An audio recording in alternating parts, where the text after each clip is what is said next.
Hi there, welcome to another Bitesize Piano lesson. I'm going to teach you what the most beautiful type of chord is. So I'm going to give 4 different variations of this type of chord. So let's dive in.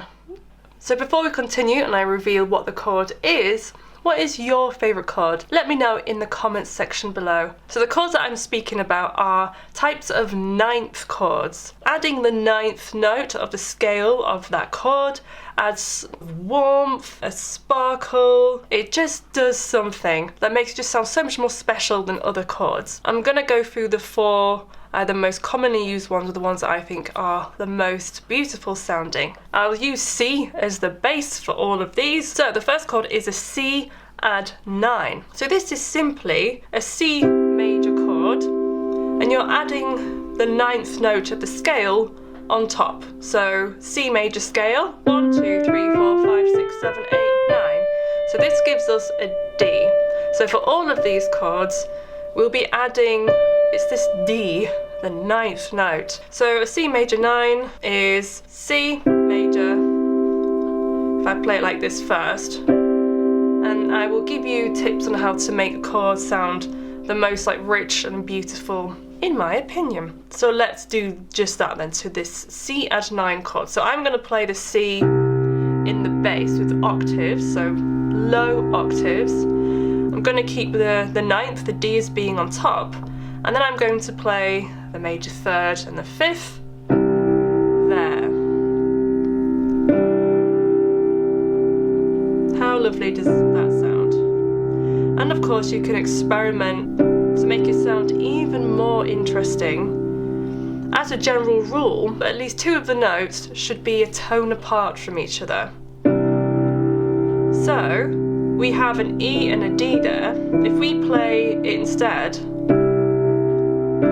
like this here just kind of, I don't know, tugs at your heartstrings just a little bit more, adding a tone in there. 2 notes are a tone apart. If I demonstrate that within just a common 2-5-1 jazz style chord progression, so you have D minor 7, G7, and then the C 9th type chord.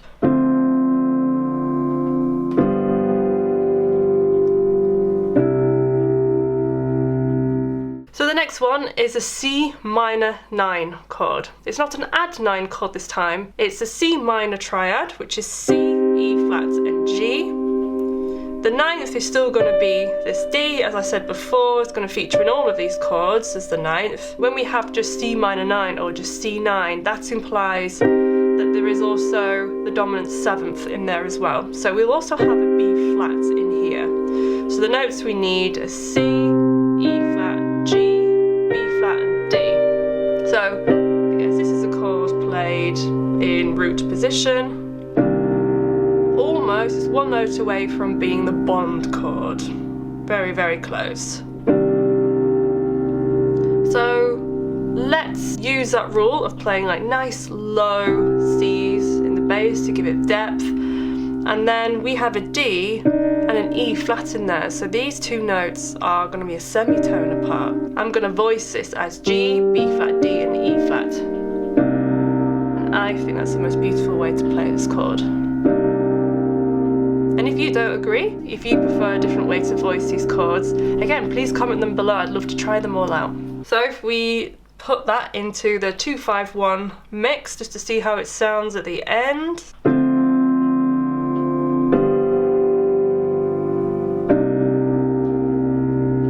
Interesting. So this next one then is a C major 9 with a sharpened 11th. So it starts to sounds a bit more modal, more Lydian mode. A C major 9 is C, and then we have E, G major 7th, which is a B natural, and a D. And then I'm also have to borrow my left hand again. We've also got the sharpened 11th. So 11th is an F, we're going to sharpen it.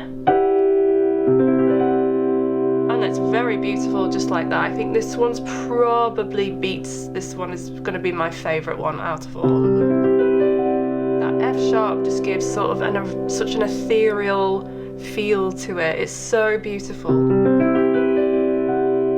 Wow. I personally love it just like that. I love it with the sharpened 11th sticking out as a top note, but let's see if we can play that in a different way. So let's try C in the G, so we're going to play the root and the 5th in the left hand. In the right hand, we'll play the major 7th, the 9th, the major 3rd, and then the sharpened 11th. So that it's more closer together. It's so beautiful. And then we have this here, so all these, we have like a tonal qualities here, whole tone qualities here. The D and the E are a tone apart, and the E and the F sharp are a tone apart. So now let's try that in with the chord progression.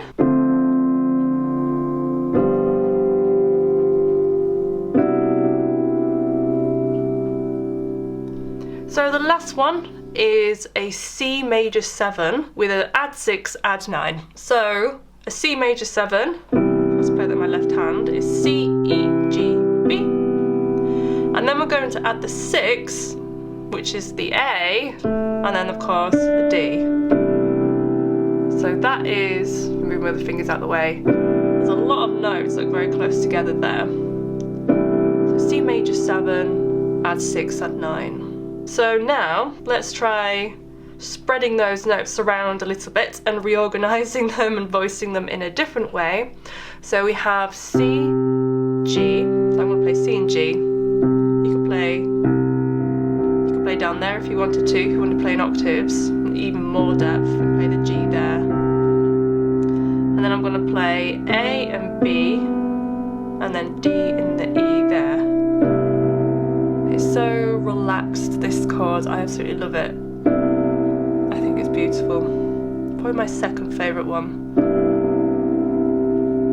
Particularly this voicing. So we have the tone there and also a tone here as well. It's so warm. Let's put that in with a chord progression.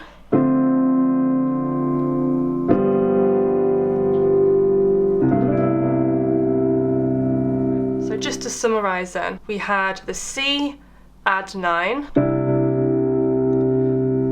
We had the C minor 9. We had the C major 9 with the sharpened 11th. And then lastly, we had the C major 7, add 6, add 9. You can experiment with the order that you play the notes, just as I did, and you'll probably come up with ways to play them that you much prefer. And of course, I just used C as a basis for all of these, but you could experiment from different notes as well. I will see you in the next lesson. Goodbye.